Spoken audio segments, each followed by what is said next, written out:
family table talk to help us, to assist us to handle with life. Yeah. Life can come and sometimes it'll be very tough and sometimes can be very easy, but it depends on how you handle. Yes. Okay? I believe the word is managing, that you can manage what is coming your way. So the more information and the more knowledge that you Yes. know of what is coming, Helps you. it helps you and make it easier because you already know Yeah. what is coming. Eh? I like the fact when you say the changes on how to adjust, adjust to the current way of living. And that is one thing that I've noticed for parents. I can speak for myself. I grew up in a home that is very strict. Like my dad wouldn't allow us, there's 2 girls in the house, wouldn't even allow us to go out by 6 o'clock. Anything, any duties has to be within the house or within the compound. We don't live. And I used to hate it then.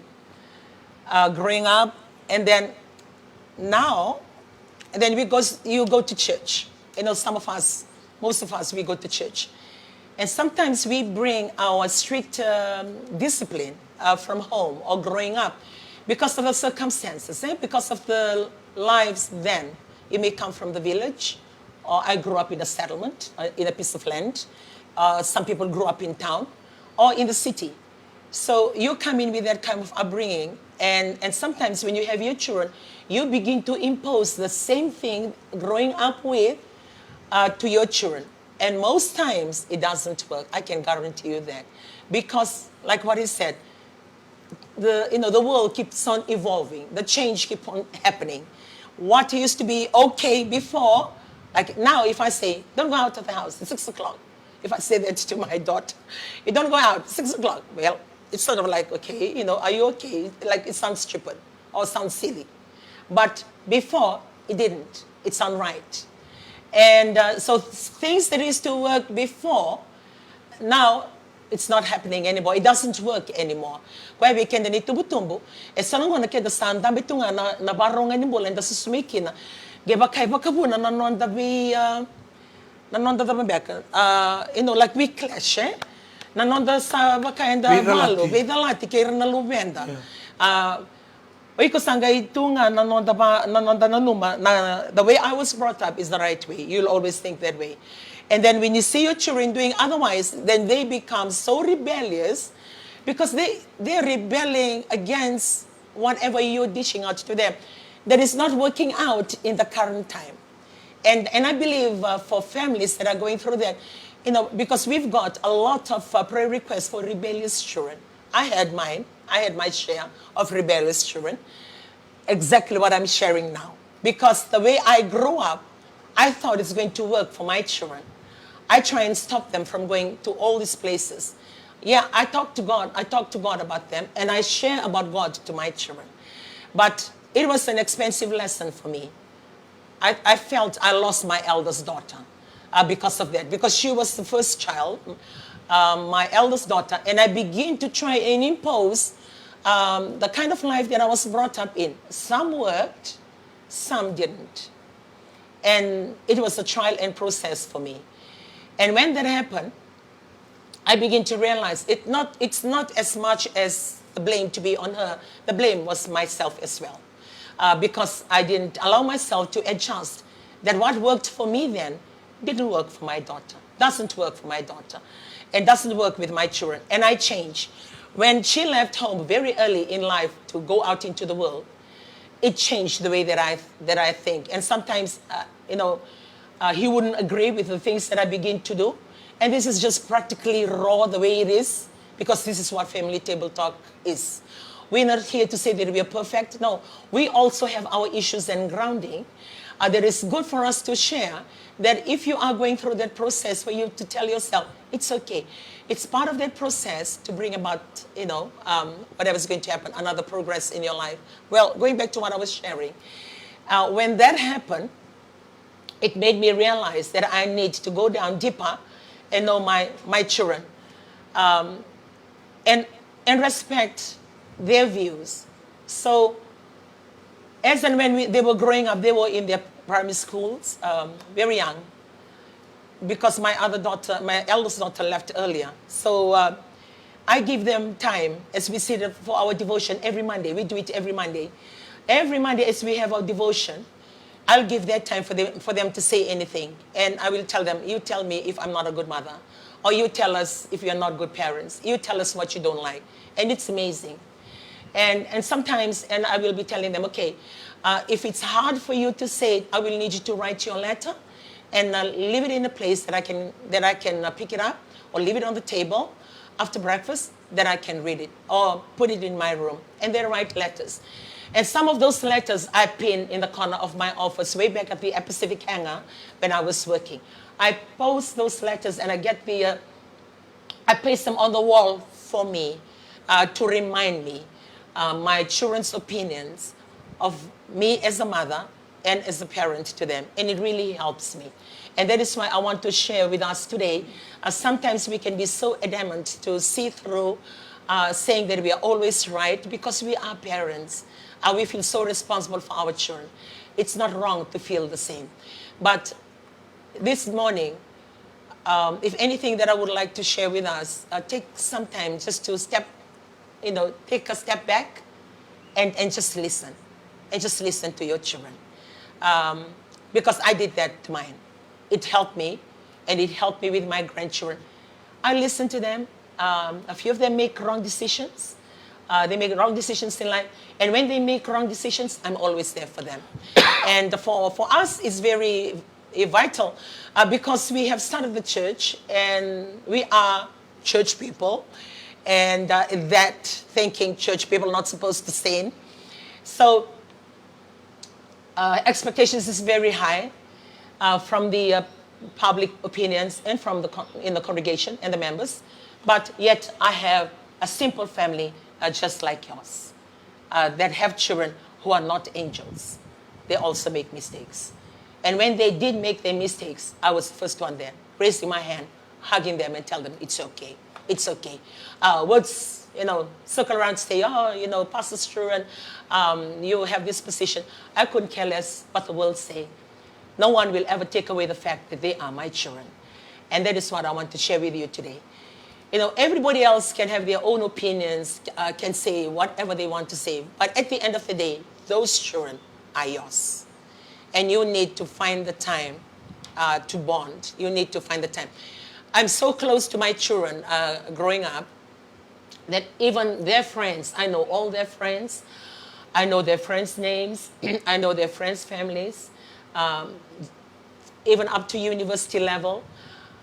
I will know if they're going to school that day. When I pack lunches for them, I'll pack lunch for their friends as well.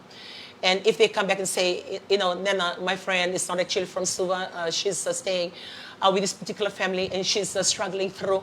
I will help my children buy some groceries to help their friends where they're staying.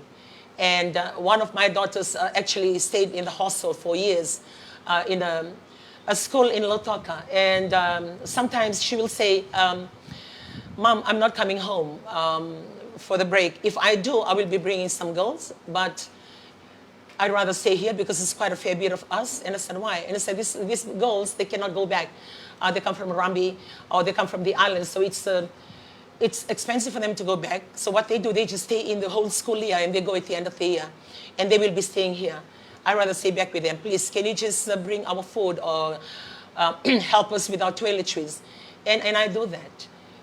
When you become so involved in your children's life and be there for them, it's amazing on how you get to know them more than just your children. And they're free and willing to come and talk to you about anything and everything. Even if it's the very worst thing that you want to hear, they will feel so open and free to come and tell you. And like what I said, I learned my mistake. I made a blunder. I can say most of the time I share about my daughter and the repercussion of that now that I'm looking after her sons from her first marriage. And I didn't really blame her totally. It was part of the problem was myself, I could say that, because I was busy trying to implement or getting her to live the life that I lived. And it didn't work because she's a totally different person and she's a totally different human being. And I'm trying to make her to be the same as me. And I thank God for their teaching, because it helped me handle my other 3 siblings. And also now dealing with my grandchildren, the same process that I went with my children, I'm having it with them. They feel free to come and tell me about anything and everything, and even their plans. And as we do, we either, having that conversation, then I will put aside, okay, since we're having this conversation, note it down, note it down. So when we have a Holy Communion, or when we pray during devotion, or when you're having your fasting, you need to remember what you have mentioned, what we have discussed. Okay, and then it goes on like that. So having a family, you need to ask yourself, am I enjoying my family? What role do I need to play? And sometimes I was sharing in England when we were there, that most of us, because we had women's program, 2 women's program, we had one in Scotland, one in Catering, and I was sharing with them, sometimes as women, because I was in that as well, on how you pay house goals, or you get people to come and look after your house while you go to work, or because you are committed to doing other things, without realizing it can be your relative, or it can be a paid labor that you hire. But sometimes you rely so much on this help or aid that comes to your house that without knowing, and if you're not careful, they begin to control your home and actually run your house without you having a say. Because that happened to me. I'm so busy that if they say, okay, there is none of these things, we are running short of this, so the usage, the managing of everything that was happening in the house, because I'm busy, I'm relying on this. Not until I came to my senses and I said, okay, why are we buying this when this thing is in the pantry? Why are we doing this when this is this? Why are we using so much of this? And then I begin to ask those questions. When I did, and it made me realize, no, I brought those problems upon myself. I'm trusting other people to manage my house. So I took control of that. I took that back on. And I see the changes. And I see how things can last. And the finances that I can save. So those are tips, for family. Like what I said, we are not here as perfect family to tell you how to live your life. We are sharing basically our experiences and the process that we've come through to make us who we are today, that can help you in any way.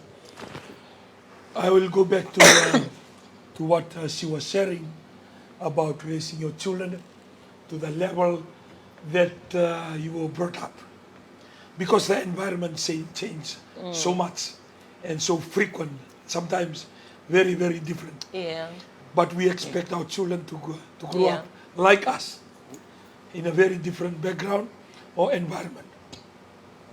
Now, I will speak on accepting your children when they make mistakes, not condoning the wrong or the sinful life they live, but how to help, how to adjust, and how to handle their life. Most of the time, like for me sitting next to her, most of the time the people that are very close to you are the last people that you will forgive if they wrong. You can forgive other youths. Say if you're a pastor, just for example, if your children make mistakes, if your child make mistakes, it will be very difficult for you to forgive. They're too close to you. You can forgive other youths if they go out drinking, clubbing, instead of being in the church, or break the the protocol of being a good youth groups. You can forgive other youths, but when it comes to your children or when it comes to your child, you will never forgive them and go to a point of hatred.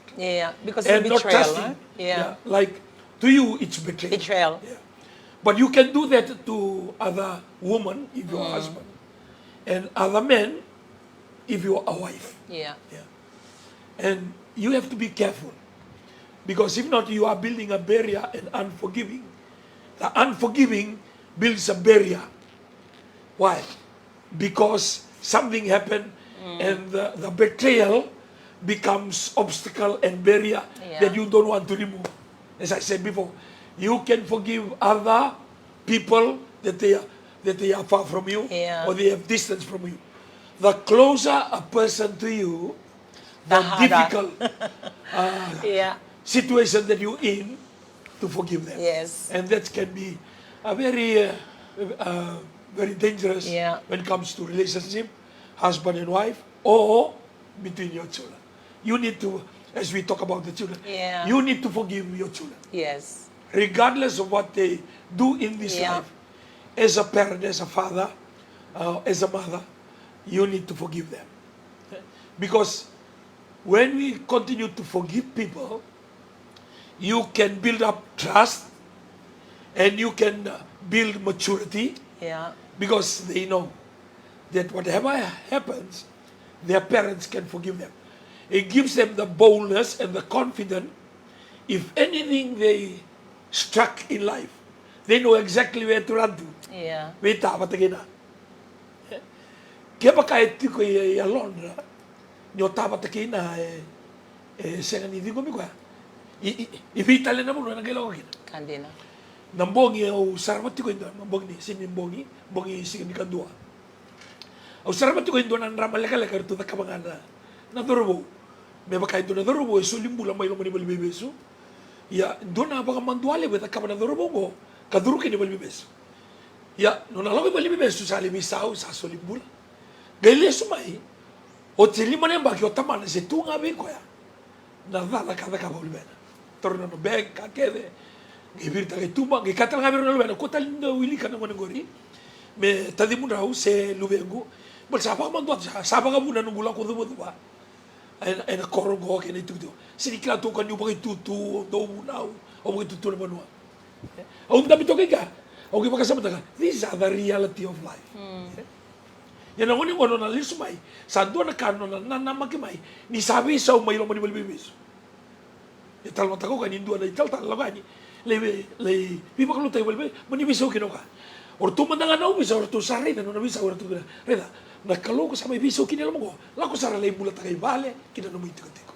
O turo-turo ka man itala no ya, balta nga uning da ka kinanramaya, may nakasi. E bola ka ni uirak kede ratuing uning sala, ratangi kede. But that's reality. Lemo na nga una na lubenda, dorobo na nga nelewa. Era may sa tawato na nene, balata ni Rasidi Dingo, binangaw na karawa ka talakagin. Lemo na nga na siya ngon ito ng mula, sa nakabuto sa nagdisisan, sa meron matua. Patagi ka na nga. O do kabir na taltalan na New Methodist. Kla, ura na lube, may rabi, nakasara may weekend na. E nangaw na kinatukin na makinibula. Kaya ba kayo busoti kaya daw rin nung day tumu-tumu. E nangaw na. Busoti kaya talaga nakalod na karami nangaw na. Nada ba sinro ni kada busoti ra kina. Ura na lube handa. Kaya ira na way kada era mga talaka. Kau mo mo tigoy matakan sa ninay. Na family talk, table talk ba na bukay kanda.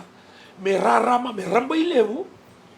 Kamatuwa talaga na nung da waraw ni Pwede Ngomi. Baka mo sibi, nambula mga tumutubo na parenting Basta na nabusong ko na parenting, nambula ni may susu, kina wakataman ni mga tinani.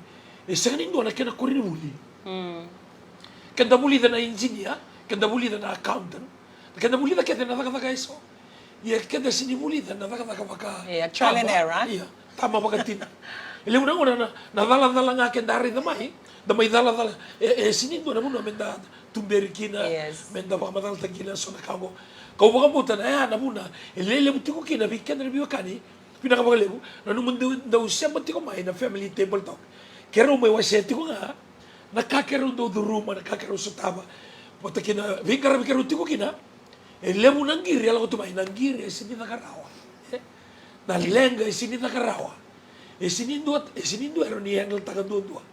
Hindi na biwasita ka pa kakongo when we come and share on the table, on the family table talk, it will assist us at least to enlarge our knowledge and give us more wisdom and understanding how to manage. It is the word managing.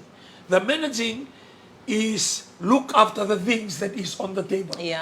The problem is on the table. The challenges is on the table. Your children is on the table. It is how to handle. That is the trick. How to handle. Motuban na mga lawa na wika sa tugori and ang dala ni Tebeli. Kada bengar kita.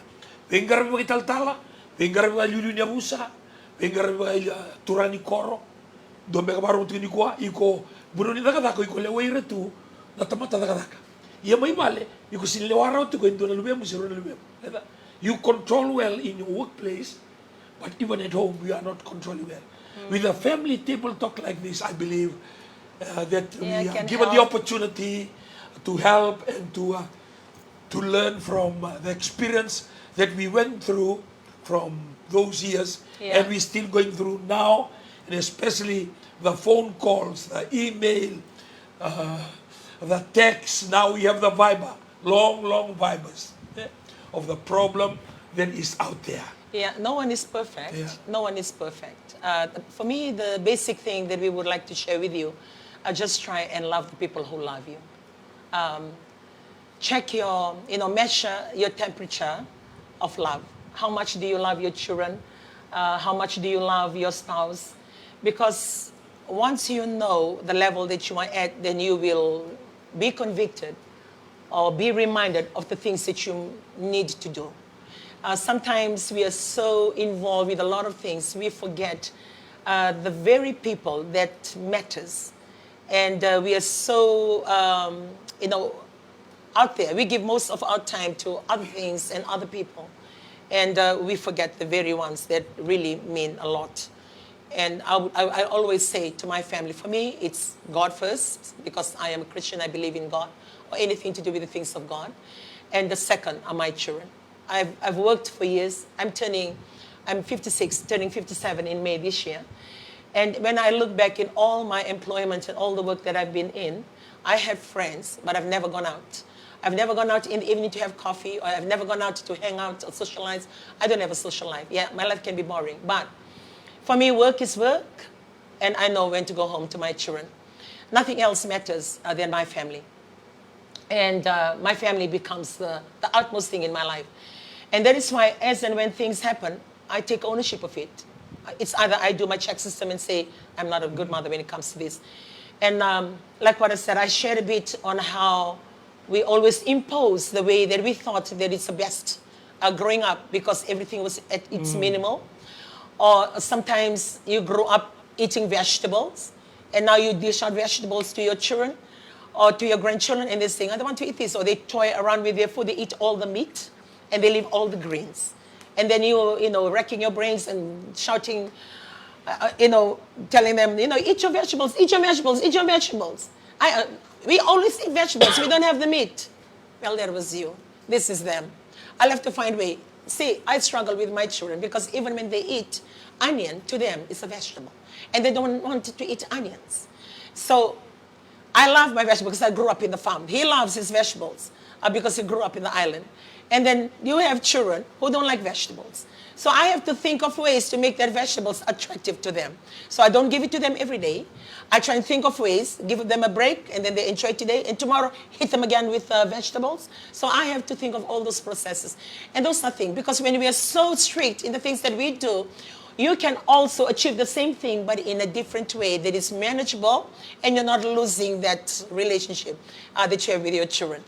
And I want to share with us a story about one of my daughters. And back to what I always say, when you're so perfect, when you're so thinking that this is the best way to do. I'm a perfectionist. A lot of things in my life has happened to sort of relax. You don't need to be perfect. There are other things happening in your life. And I like those kind of a situation, because it throws you into a place of self-realization to think, and I said, okay, this is reality. And when I say that, it's like if I leave home in the morning, everything is done. Like, this is like when we started our family, very young then. Clothes hang, all washed, because I'll wake up 3 o'clock. Waking up at 3 o'clock, 3:30 is not my in thing now. It's like that was my life. And everything done, dinner cooked, house cleaned, then I'm going to work. And the children will know when they come back, they do their prayer, they do their duties, do their studies. It's like that flow, perfect flow. But I have this daughter, she's left-handed. And she's tomboyish. Like, she doesn't do like little girls do, wear dress. She loves her shorts, she loves her tights. She doesn't wear anything at the top. And she's going around bare. And that's her. When she goes to school, In the primary school, she doesn't play netball. She doesn't play volleyball. She plays rugby. She does the opposite. And I've never had that experience. I don't even play any games. I don't know how to play netball. But the only game I play is hockey. Other than that, I don't know any other games. The volleyball, the only thing I know is hit the ball to go over the net. Other than that, I don't know the rules. Well, and then you're faced with this situation. So every time she gets home, because they always go in this bus, the driver, Vadules, we call the driver Vadules. And I know she's listening in from Germany and she will know. It's a Moti bus. And this bus, like, it brings them from school, like all the school students, and drop them, and like it's closer to home. And every time, it's either Vadules is sending the message, your daughter's bag was in the bus. Like, it's either she'll get off the bus without the bag, or she will not wake up, and she will wake up at the bus end. Or if I come back from work, I'll be picking up her school bag from the gate. As soon as I come to the gate, school bag, and walk a few steps further, her shoes, and run to the door, her uniform. And I said, okay. Every time I'm telling her off, come here. How many times I have to tell you, put your bags properly. When you come in, pick, the normal thing mothers do. And I know mothers always doing that. You know, like we are always the one close to our children. And if they, take the percentage of voices in the house, I believe ours will be 90%, the dads will be 10. Because our voices, like from the morning, lunchtime, nighttime, even when they're sleeping, you are still talking to yourself. So the sound of your voice is filling up your house. Well, this was normal for us. And one particular afternoon when I came back, it was a birthday for one of my children. So I thought, okay, I'll go home and we'll go and buy the cake so we can just have a small celebration at home. And I came and I called her out.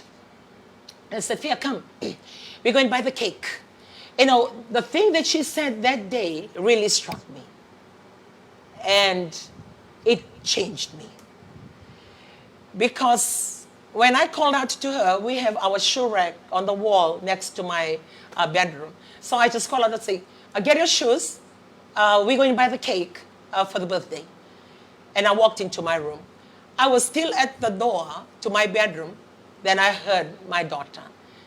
Her voice was so excited, and she called out to her other siblings, and she said, wow, my mommy loves me. My mommy loves me. And she was fiddling around looking for her shoes. When she said that, that's like a big jolt. I stood there, and I said, then I came to the realization, why would my daughter think that I just love her now when I love her to bits because she's my daughter? So I looked at her, and she just stood there, so excited, jumping up and down. Kola, my mommy loves me. Elijah, my mommy loves me. And when we went in the car, I didn't know what to tell her. So halfway, because we were driving to Namaka, we live in Malawai. And halfway through the drive, I looked across to her and I say, do you know that I love you all the time? And she said, yeah. She looked at me, Mommy, you love me. And I said, I love you. I've always loved you. No, because you're always telling me off. Every afternoon, you always tell me off. It's like I never do anything that is right for you, Mom. That was my lesson. Every time that I was correcting my daughter to live right because of my expectation, not to have mess in the house, things to be in place, I didn't realize that my daughter was receiving that I don't love her. The message she was getting is that I'm not good enough for my mother. I'm not good enough. Whatever that I do, I'm not good enough. Not until she said that to me,